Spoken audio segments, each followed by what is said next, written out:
हर खबर पर होगी आपकी पकड़। डाउनलोड कीजिए एबीपी लाइव ऐप। कोरोना से जंग जीतकर दिल्ली के स्वास्थ्य मंत्री सत्येंद्र जैन आज 1 महीने से ज्यादा समय के बाद अपने कार्यालय में फिर से पहुंचे हैं। कार्यभार संभाला है और जब कोरोना दिल्ली में पीक पर था उस समय लगातार हमने सत्येंद्र जैन को एक्शन मोड में देखा। हालांकि इस दौरान वो खुद भी संक्रमित हो गए। सर, वापस अपने कार्यालय में आकर उन्हीं फाइलों के बीच आज कैसा लग रहा है? करीब 1 महीने से ज्यादा का समय बीत गया है। घर वापसी लग रही है जैसे वापस आ गए। मेरा तो जैसे कहते हैं ना तो अस्पताल में मन लग रहा था ना घर पे लग रहा था, और बार बार लगता था कि ऑफिस चला जाए, फील्ड में जाया जाए। इतने लंबे समय के मतलब ब्रेक कभी भी जिंदगी में आया नहीं जितना बड़ा ये ब्रेक आया था। एक लंबे समय तक आप हॉस्पिटल में रहे, जिस दौरान संक्रमित हुए और हॉस्पिटल का जो वो पूरा दौरान था, 26 जून को आप डिस्चार्ज हुए, क्या कुछ आपके मन में चल रहा था? कोरोना को लेकर आपने बहुत सारी स्थितियां देखी थी, लोगों को एडवाइस भी दी थी, लेकिन जब आपको खुद उन स्थितियों से गुजरना पड़ा तो एक कोरोना सर्वाइवर के तौर पर क्या कहना चाहिए? देखिएगा, मैं तो जब भी डॉक्टर मुझसे पूछते थे ना कि कैसे हैं, मैं तो मेरा एक ही बात थी कि भाई बिल्कुल ठीक है। तो वो हंसते थे कई बार, कहते आप कभी बिल्कुल ठीक से कम नहीं हुए। मैंने कहा जब मेरे को लगता है ठीक है तो ठीक ही है। मुझे ऐसा लगता है कि मैं इसके बाद एक्सपीरियंस के बाद ये कह सकता हूँ कि सबसे ज़्यादा आपको अपना मेंटल सेटअप स्ट्रॉन्ग रखने की आवश्यकता है। डरने की जरूरत नहीं है। देखो, जो होना है वो तो ऊपर वाले के हाथ में है। आपके हाथ में क्या है कि आप अपने आप को स्ट्रॉन्ग रखें। तो वो स्ट्रॉन्ग रखना बहुत जरूरी है, और ये मान के चलिएगा कुछ बिगड़ने वाला नहीं है आपका, तो नहीं बिगड़ेगा।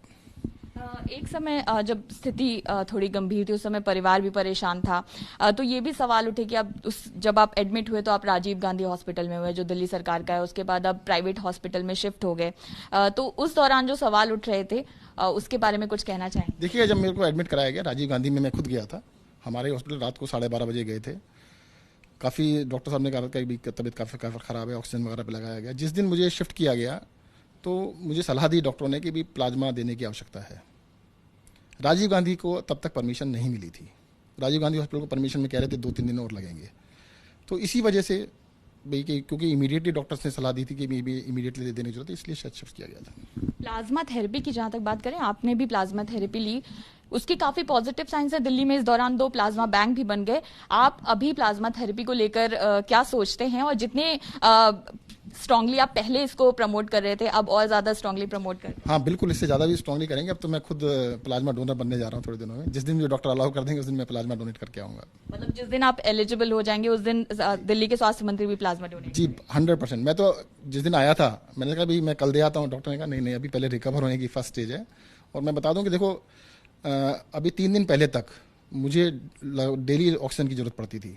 3 दिन से मैं बिल्कुल ठीक हूँ, मुझे ऑक्सीजन की जरूरत नहीं पड़ी है। तो I am in working mode, और जिस दिन मुझे डॉक्टर अलाउ करेंगे उस दिन मैं प्लाज्मा डोनेट करूंगा। आपको तो वर्किंग मोड में देखा, पर जो समय घर पे आपको गुजारना पड़ा उस दौरान कैसा क्या किया आपने? और ये कोरोना से हील होने के लिए भी समय लगता है, ये भी आपने एक्सपीरियंस किया होगा, तो आपने खुद क्या किया?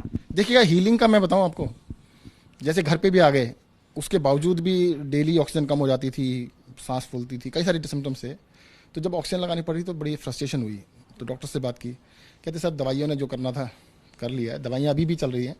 कहते पर आप प्राणायाम पे थोड़ा सा ध्यान दीजिएगा। तो पिछले 10-12 दिन से प्राणायाम स्टार्ट किया, उसका बहुत ही अच्छा असर पड़ा है। बहुत, जैसे कह सकते हैं ना, अभी तक तो क्या होता था कि सिर्फ कह रहे थे, अपने ऊपर एक्सपेरिमेंट नहीं हुआ था। अपने ऊपर एक्सपेरिमेंट करके मैं कह सकता हूँ कि प्राणायाम का इसमें जादू जैसा असर है, थोड़ा सा करना चाहिए। कोरोना की वर्तमान स्थिति है, दिल्ली के जो वर्तमान आंकड़े हैं, इनको देखकर क्या लगता है? 1 लाख से ज्यादा आंकड़े पहुंच गए हैं। तब आपने कम्युनिटी स्प्रेड की बात कही थी, क्या टेक्निकली अभी उसको मानते हैं? और अभी की स्थिति में क्या कह रहे हैं? भाई मेरे मानने से तो फर्क नहीं पड़ता ना। मैं तो पहले भी कह रहा था कि कम्युनिटी के अंदर स्प्रेड है। अगर 1 लाख लोग पॉजिटिव हैं तो काफ़ी बड़े स्केल पर है, और बहुत सारे लोग ऐसे जिनका पता नहीं लगता किससे हुआ है। अब टेक्निकल टर्म्स है कि WHO बताएगा कि भाई कम्युनिटी स्प्रेड है, या केंद्र सरकार बताएगी। आप काम पे वापस लौट गए हैं, तो आपके विभाग से संबंधित एक सवाल, कल दिल्ली में बहुत बारिश हुई और मिंटो ब्रिज के नीचे एक शख्स ने अपनी जान भी खो दी। इसमें दुखद हादसा है, लेकिन क्या तैयारी नहीं थी? क्योंकि ये वो जगह है जो PWD के अंदर आती है और हर साल यहाँ पर इस तरह की स्थिति देखने को नहीं, मिलती है। देखिएगा, मैं खुद उसको देख रहा था, मुख्यमंत्री जी खुद उसको मॉनिटर कर रहे थे। 4 पंप लगातार चल रहे थे, और पानी भरने के बाद लगभग 1.5 घंटे 2 घंटे में उसको निकाल भी दिया गया। पर दिक्कत मुझे लगता है कि जो बीजेपी हेडक्वार्टर्स है, पिछले साल भी मुझे दिक्कत आई थी, उसके सामने से एक ड्रेन जाती है, लगता है उसको उन्होंने फिर से बंद कर दिया है। लास्ट ईयर हमने खुलवाई थी उसको। मुझे पूरा शक है, क्योंकि पानी वहाँ से नहीं निकल रहा था, फिर उनको डाइवर्ट करके दूसरी जगह से निकालना पड़ा। तो मुझे लगता है इन्होंने जानबूझ के दोबारा से बंद कर दिए।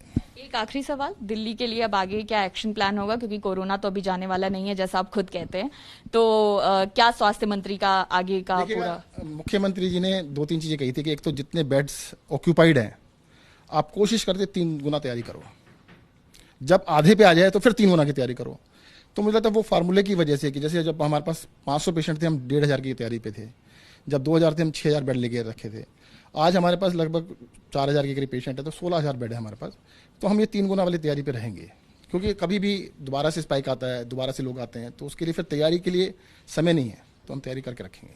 आपसे बात करने के लिए बहुत बहुत शुक्रिया। और दिल्ली के स्वास्थ्य मंत्री जो एक बार फिर से एक्शन मोड में हैं और कोरोना को लेकर दिल्ली की तैयारियां एक बार फिर से उन्होंने अपने अंडर देखने शुरू कर दी हैं और उम्मीद यही जता रहे हैं कि अभी भी दिल्ली कोरोना से आगे ही रहेगी।